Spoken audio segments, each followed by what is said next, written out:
ጌታው ምን ወጣለት? አንተም ብሌንም ይሄን እኮ ጠምዳችሁታል በጣም።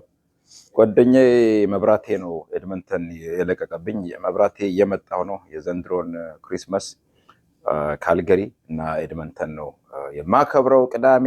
ኢትስ ኮንፈርምድ ብሌን ባይ ዘ ወይ እንድታውቁት ያህል በኋላ ሳንሰማ እንዳትሉ ሁላችሁም ከጀርባ ያላችሁም። ስለዚህ ኮቱ ይለቅ ነው የምትለው? ተው እባክህ። ይሄ ነው እንጂ እንዳለ ዘ ኢንታየር ቲንግ አይደለም። እሷ ደግሞ ኮምፕሊትሊ ይለቅ ነው የምትለው። ኦኬ አይ ቲንክ ጥሩ ነው። ሰው አልሰማም ብዙ ጊዜ። አትሊስት ልስማችሁ አሁን እስቲ በዚህ እንኳን ልስማችሁ። ነገሩ እኮ በጣም እንትንም እየቀነሰ ነው ራይት። ይሄ ራሱ እየቀነሰ እኮ ነው። እንትን ሩጫዬ እየሰራ ነው። ፕሮቲን ነው ብላ ተብዬ እሱን ነው የምበላው። በቀን አንድ ጊዜ ነው ኤርሚያስ አመልጋ ከሰማው በኋላ። ኤንድ ሶ 2025 የፈረንጆቹ ዓመት እየተጠናቀቀ ነው። ኢን ተርምስ ኦፍ ቢዝነስ ዛሬ የጉራ ቀን ነው ራይት። ለጉራ ነው የወጣ ነው። ለጉራና ለስራ ነው። ሃርምለስ ጉራ የስ ቴንክ ዩ ብለን ሃርምለስ ጉራ አለዋለሁኝ። የማይጎዳ ጉራ ማለት ነው። የሚጎዳ ሞራል የሚነካ ሰው ዝቅ የሚያደርግ ምናምን ሳይሆን ጀስት ብሎ አንጀባ የሚባለው አይነት ነገር ነው። አንጀበኛ ነው። አጀበኛ ነኝ አክቹዋሊ አንጀበኛ አይደለሁም። ሶ የስ ከቢዝነስ አንጻር በጣም ቆንጆ ነበረ። ኤንድ በእውነት ጠንካራ ሪላያብል ስታፍ በጣም ኢምፖርታንት ነው። በስራ የተረዳሁትኝ በዚህ 10 ዓመት ጠንካራ የብረት መዝጊያ የሚሆን ባል ይላሉ እንጂ ብሌን አክቹዋሊ የብረት መዝጊያ የሚሆኑ ስታፍ ኢምፕሎይስ ናቸው የሚያስፈልጉት። እና በጣም ላመሰግናቸው እወዳለሁ። ሁሉም በዚህ ስራ ውስጥ ከኔ ጋር አብረው የነበሩትን በሙሉ። ለዛ ነው በዚህ ዓመት ቦነስ የሚሰጣቸው። ቦነስ ለእኛ ብቻ አይደለም፣ ካገኘ ነው ደግሞ እንደዚሁ በተለያዩ አጋጣሚዎች የጊዜው እንደምንገልጸው እናካፍላለን። በተለይ ግን በዚህ ሳምንት ለአዲስ አበባ ዩኒቨርሲቲ ሎ ስኩል 1 ሚሊዮን ብር ሰጥተናል። ስኮላርሽፕ የስ አዲስ አበባ ዩኒቨርሲቲ ሎ ስኩል ላለፉት 3-4 ዓመታት በየጊዜው 200,000 300,000 ለተለያዩ ፐርፐስ እንሰጥ ነበረ። በትዝስ ይር ደግሞ ከፍ አድርገ ነው። አይ ነው 1 ሚሊዮን ኢትዮጵያ ውስጥ በአሁኑ ሰዓት የዛሬ ዓመት 500,000 ነበረ ማለት እኮ ነው። ምንዛሬው ዶላር ብር በዛን ጊዜ የዛሬ ዓመት ከምናምን ወደ 70-80 ብር ነበር። አሁን ኦልሞስት 120 ምናምን ገባ በእኛ የካናዲያን ዶላር 130 አካባቢ። ስለዚህ አይ ነው ግን መቼም ያለውን የሰጠን ፉግ አይባልም ይባላል። እና የስጦታ ፈረስ ደግሞ ጥርሱ አይታይም ይሉታል ሌሎችም ተረትና መሰል ጨምርበት።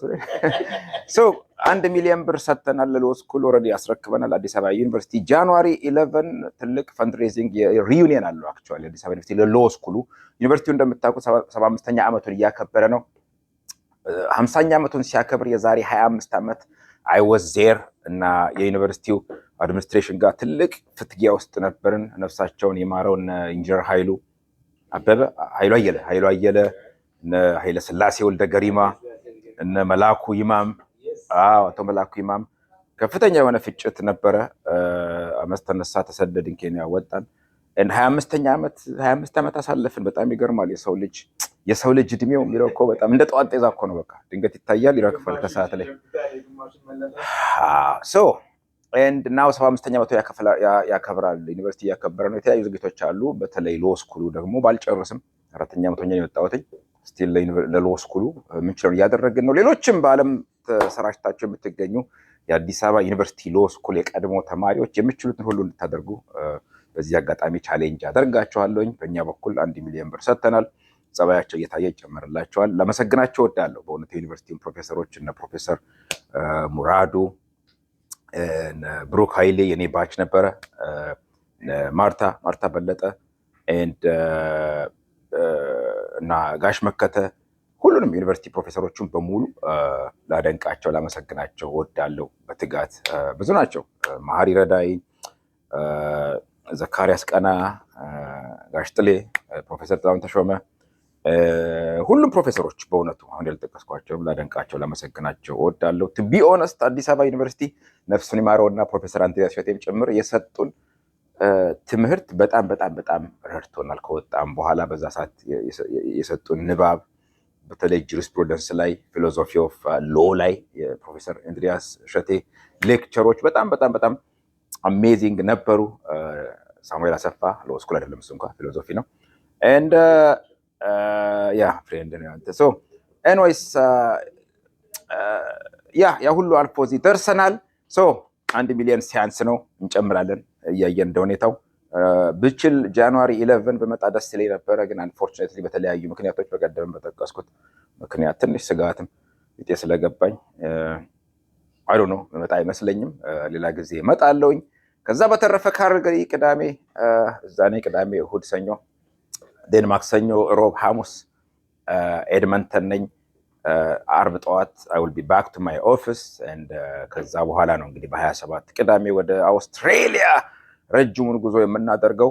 ቦንዲ ነው ቦንዳይ ቢች ኦር ቦንዲ ቢች። አሁን መሄድበት ጓደኛዬ 30 ደቂቃ አካባቢ ርቀት ላይ ነው የተከሰተው እና ሰላም ናቸው ወዳጆቻችን ለደረሰው ነገር። በዚህ አጋጣሚ በጣም ሀዘኔን ገልጻለሁ በአማርኛ ለሞቱትም። and ከዛ በተረፈ I think what else ሌላ ምን አለ?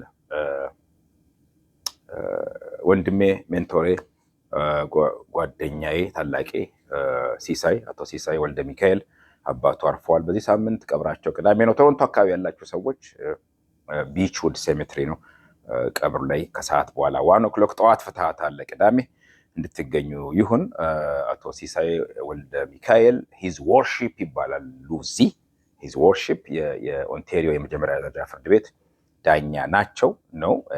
ወደዚህ ወደ ሊጋል ፕራክቲስ ስገባ በጣም እግር በእግር እየተከታተለ ብዙ ጋይድ ያደረገኝ በተለይ ክሪሚናል ዲፌንስ ሎ ላይ ብዙ ሀሁ ያስቆጠረኝ የረዳኝ ወንድሜ ነው። ቀና ደግ ተጫዋች። የዛሬ 10 ቀን አካባቢ መሰለኝ የሎየርስ አሶሲዬሽን ዝግጅት የክሪስማስ ዝግጅት ላይ በጣም ሲደንስ ነበር።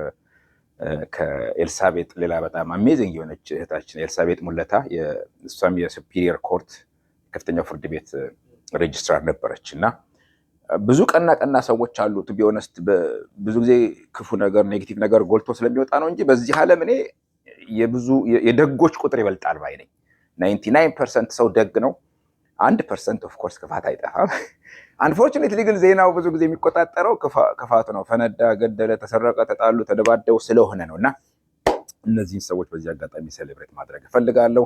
አጌን ለምታከብሩ ሰዎች መልካም ክሪስማስ ይሁንላችሁ። ኤንድ አዲስ ዓመት ይመጣል ከዛ በኋላ ጃንዋሪ 1 አጌን 2026 በጣም ቆንጆ ይሁንላችሁ። በተለይ ሀገራችን ኢትዮጵያ ነገር በየጊዜው አስጊ፣ አሳሳቢ፣ አስጨናቂ እየሆነ የሚሄደው አንዳንድ ሰዎች ናሬንድራ ሞዲን አይተው ኢትዮጵያን እንደ ጮቤ ይመርጡ አሉ የብልጽግና ሰዎች። አይ ዊሽ እንደ ሀሳባችሁ ቢሆን ቆንጆ ነው። but it is very tough situation actually 7 ዓመት 8 ዓመት ይሄ ሰውዬ ቆየ and ይሄ ሰውዬ አትበል ተብያለሁኝ። ስለዚህ አስተካክለዋለሁ። እኚህ ሰውዬ መጡ ጠቅላይ ሚኒስትሩ አልቻሉም። so incompetent ሴኩሪቲ ሁኔታ የምታዩት ነው። ታክስ የሚያማሩ ሰዎች ኢትዮጵያ ውስጥ ቢዝነስ ቅድም ስለ ቦርጭ ነው ልናገር ነበረ። ቦርጭ መገንባት በጣም ቀላል ነው እና ማፍረሱ ግን በጣም ከባድ ነው። ሲሚላርሊ ኢትዮጵያ ውስጥ ቢዝነስ መክፈት በጣም የመጨረሻ ቀላል ነው። ሚኒት መዝጋት ከባድ የሆነበት ሀገር ነው። ብዙ ሰዎች በየጊዜው በስልክ በቴክስት የሚገልጹልን ሜሴጅ እጅግ በጣም አሳዛኝ ነው። ምን ያህል ጭንቀት ውስጥ ምን ያህል ስቃይ ውስጥ እንዳሉ በተለይ በገቢዎች የሚባል ድርጅት ኦማይ ግን ሳይንከሳቸው ያያዛቸው። እኔ ራሴ ከዚህ በፊት ትንሽ አንድ ነገር ሞክር የደረሰብኝን ነገር ጌታው come on man just take action እንጂ እና so anyway ሰዓታችን ሄደ። ወሬ ዛሬ ማታ በአደባባይ.com ላይ እንገናኛለን። አደባባይ.com አደባባይ ሚዲያ ላይ ላይቭ 7 o'clock ላይ እገባለሁ። በተለይ አሜሪካን ያላችሁና ሪሰንትሊ ቲፒኤሱን መሰረት ተከትሎ አንዳንድ ምክር ወደ የካናዳ ኦፕሽን ካለ የምትፈልጉ ሰዎች I am the right person to listen to። ስለዚህ ዛሬ ማታ አደባባይ.com ላይ በትንሹ አንድ 10-15 ደቂቃ ወስደን ጠቅሰዋለን። እስከዛው ድረስ በያላችሁበት መልካም ሆሊዴይስ ይሁንላችሁ። የታለ ኮቴን አንተ ሆነ። ታንኪዩ በጣም